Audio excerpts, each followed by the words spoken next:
नमस्कार, मैं डॉक्टर भवेश झा एक बार फिर आपके सामने आया हूँ। हमारा कल का टॉपिक था स्पॉन्डाइलोसिस।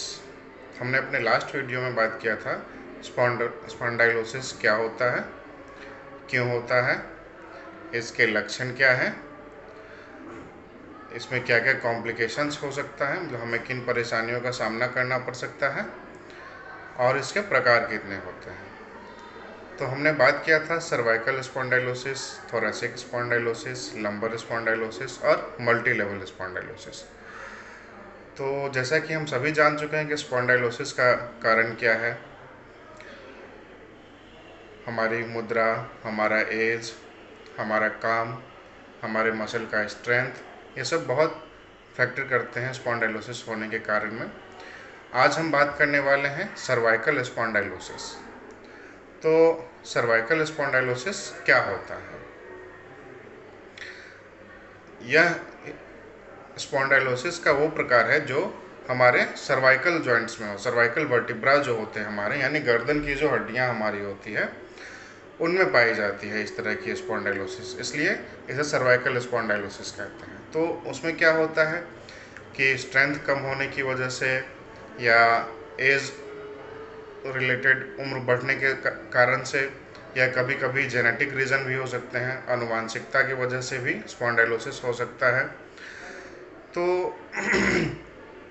अगर हमारे सर्वाइकल वर्टिब्रा में के सराउंडिंग जो मसल्स हैं, लिगामेंट्स हैं, इन सब की स्ट्रेंथ कम होती है तो हमारे वर्टिब्रा का गैप कम होने लगता है। जो हमारे गर्दन की हड्डियां होती है उनके बीच में जो गैप कम होने लगता है, उस वजह से इंटरवर्टिब्रल डिस्क्स पे प्रेशर पड़ने लगता है और उस प्रेशर की वजह से हमें लोकलाइज्ड पेन हो सकता है, या उस प्रेशर पड़ने की वजह से हमारे दोनों हाथों में दर्द जा सकता है, झुनझुनाहट हो सकती है, सेंसेशन कम हो सकता है, सुन्नपन जिसको हम कह सकते हैं, हाथों में कमजोरी आ सकती है।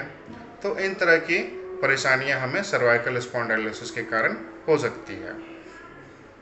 तो अगर हम सर्वाइकल स्पॉन्डाइलोसिस से बचना चाहते हैं कि हमें ना हो, तो सबसे पहले तो हमें अपने पोस्चर का ध्यान रखना होगा, हमें अपने बॉडी वेट का ध्यान रखना होगा, क्योंकि अगर बॉडी वेट बढ़ता है तो मसल वीक होने के चांसेस ज़्यादा रहते हैं और बॉडी वेट अधिक रहने की वजह से वर्टिब्राज में प्रेशर ज़्यादा पड़ता है, तो उसका प्रेशर की वजह से उसमें डैमेज होने के चांसेस ज़्यादा हो जाते हैं।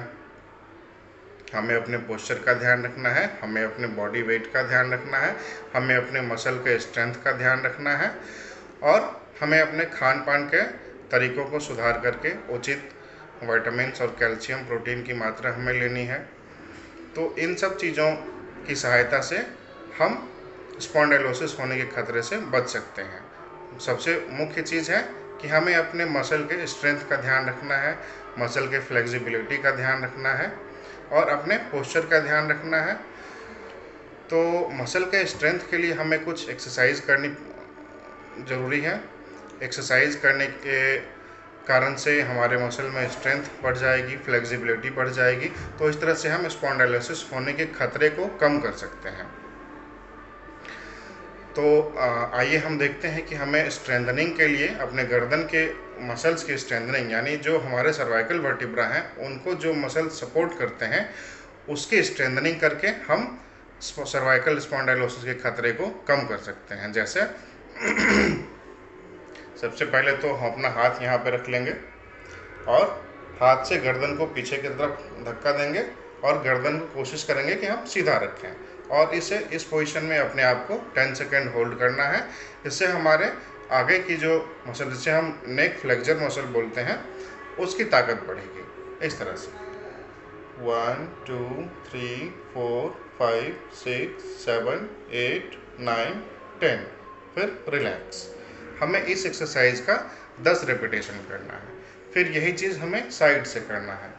यहाँ पे हाथ रख के गर्दन को अपोजिट साइड में, यानी इस तरफ धक्का देंगे, इस तरफ, और हम गर्दन को सीधा रखने की कोशिश करेंगे।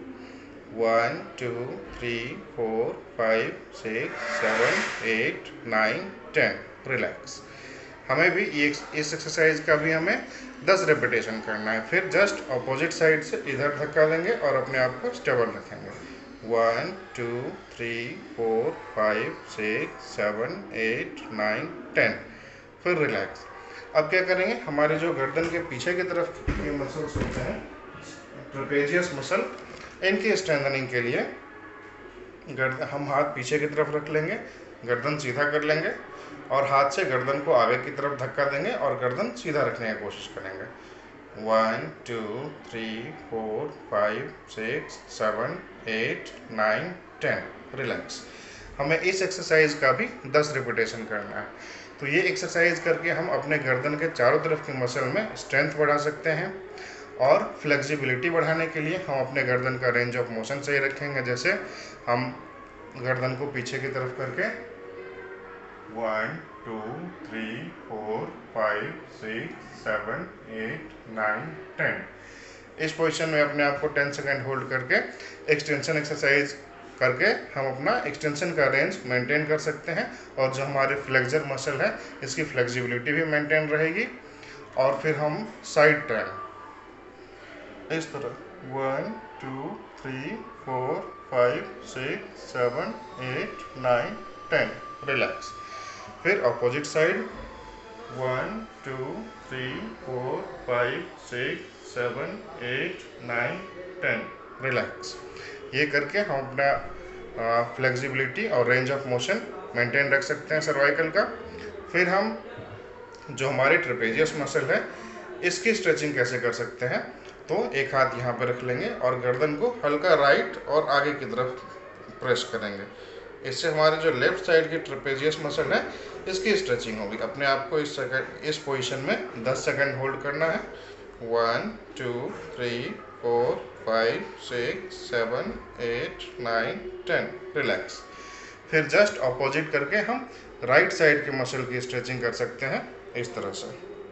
1 2 3 4 5 6 7 8 9 10। रिलैक्स। तो ये थी हमारे सर्वाइकल जॉइंट्स के जो मसल्स होते हैं उनकी स्ट्रेंथनिंग और स्ट्रेचिंग एक्सरसाइज। ये करके हम रेंज ऑफ मोशन भी मेंटेन रख सकते हैं और मसल का स्ट्रेंथ भी मेंटेन कर सकते हैं। इस तरह से हम स्पॉन्डाइलोसिस होने के खतरे को कम कर सकते हैं। तो हमें इसके लिए अपने पोस्चर का ध्यान रखना होगा, मसल का स्ट्रेंथ, रेंज ऑफ मोशन का ध्यान रखना होगा और बॉडी हमें ओबेसिटी ना हो इसका ध्यान रखना होगा। मेन है कि सबसे मोस्ट इम्पॉर्टेंट चीज़ हमारा पोस्चर। तो इन सब तरीक़ों से हम स्पॉन्डाइलोसिस के खतरे से बच सकते हैं, सर्वाइकल स्पॉन्डाइलोसिस के खतरे से बच सकते हैं।